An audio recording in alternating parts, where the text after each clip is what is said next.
जय महाराष्ट्र मित्रांनो, तर तुम्ही तुमचं आधार कार्ड अजूनही अपडेट केलं नसेल तर मोफत अपडेट करण्याची ही शेवटची संधी गमावू नका. तर जर तुमचं आणि तुमच्या कुटुंबातील कोणाचं आधार कार्ड 10 वर्षापूर्वीचं असेल तर ही बातमी तुमच्यासाठी खूप महत्त्वाची ठरू शकते. कारण UID याने आधी स्पष्ट केले आहे की जुन्या आधार कार्डचे दस्तऐवज अपडेट करणे अनिवार्य आहे आणि ही प्रक्रिया सध्या विनामूल्य आहे. पण यासाठी आता काहीच दिवस तुमच्याकडे शिल्लक राहिलेले आहेत. आधार कार्ड अपडेट करण्याची शेवटची तारीख ही 14 जून 2025 असणार आहे. त्यानंतर हे काम मोफत करता येणार नाही. म्हणजे 15 जून 2025 नंतर तुम्हाला त्याचे वेगळे चार्जेस इथे भरावे लागतील. म्हणून जर तुम्ही अजूनपर्यंत तुमचं आधार कार्ड अपडेट केलं नसेल तर हीच योग्य वेळ आहे. आधार कार्ड अपडेट कसं करायचं त्या वेबसाईटवरती घेऊन जातोय. तुम्ही तिथून स्टेप बाय स्टेप प्रोसेस करून तुम्ही तुमचं आधार कार्ड अपडेट करू शकता. जर तुम्ही केलं नाही तर तुम्हाला त्यानंतर पेनल्टी त्यासाठी देऊ शकते.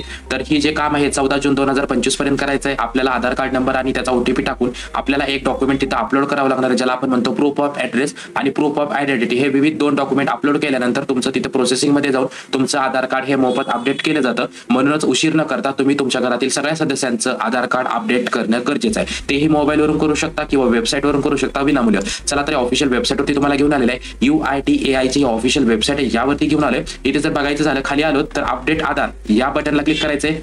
त्यानंतर जर इथे बघितलं तर आपल्याला आधारचं स्टेटस पाहू शकतो. पण आपल्याला इथे आधारचे डॉक्युमेंट इथे अपलोड करून द्यायचे. तर डॉक्युमेंट अपडेट या बटनवरती क्लिक करतोय आणि इथे बघू शकतात की डॉक्युमेंट अपडेट केल्यानंतर आपल्याला डॉक्युमेंट अपलोड करायचे प्रूफ ऑफ आयडेंटिटी आणि प्रूफ ऑफ ऍड्रेस. जसं मी मगाशी सांगितलं ही सर्व्हिस फ्री असणार आहे. 14 जून 2025 पर्यंत ही सर्व्हिस तुमची फ्री ऑफ कॉस्ट असणार आहे. तरी शेवटची संधी असणार आहे. वारंवार तारखा अपडेट करून सुद्धा भरपूर अशा साऱ्या लोकांनी इथे डॉक्युमेंट त्यांचं अपडेट केलं नाहीये. व्हॉट टू सबमिट मध्ये बघायचं झालं तर तुम्ही रेशन कार्ड, त्यानंतर वोटर ID कार्ड, एखादं तुमचं गव्हर्नमेंट ID प्रूफ असेल, त्यानंतर सर्टिफिकेट असेल ज्याच्यावरती ऍड्रेस आहे, पासपोर्ट आहे, त्यानंतर पॅन कार्ड झालं, त्याच्यानंतर ड्रायव्हिंग लायसन्स झालं, त्यानंतर TC असेल, स्कूल मार्कशीट, असे विविध एक डॉक्युमेंट तुम्ही तिथे अपलोड करू शकतात. आता सबमिट कसं करायचं तर इथे क्लिक हिअर टू सबमिट या बटनवरती आलेलं आहे.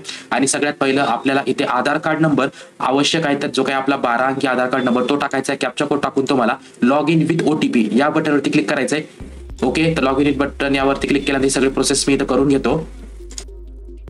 लॉग इन केल्यानंतर अशी स्क्रीन तुमच्याकडे ओपन होईल. त्यामध्ये ऍड्रेस अपडेट आहे, डॉक्युमेंट आधार आहे, ऑर्डर आधार PVC कार्ड आणि डॉक्युमेंट अपडेट आहे. इथं सुद्धा डेट त्यांनी दिलेली की 14 जून 2025 पर्यंत तुम्ही तुमचे डॉक्युमेंट अपडेट करू शकता.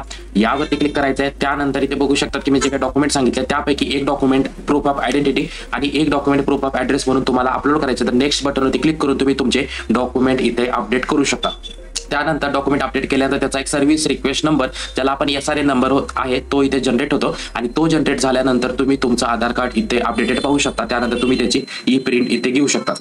तर मी सविस्तर डिटेल सांगितलं की इथे आपण आधार कार्ड आपलं अपडेट कसं करू शकतो. तर तुम्ही इझिली इथून घर बसल्या मोबाईलमधून सुद्धा तुम्ही तुमचं आधार कार्डचे डॉक्युमेंट अपडेट करू शकता. तर हा महत्त्वपूर्ण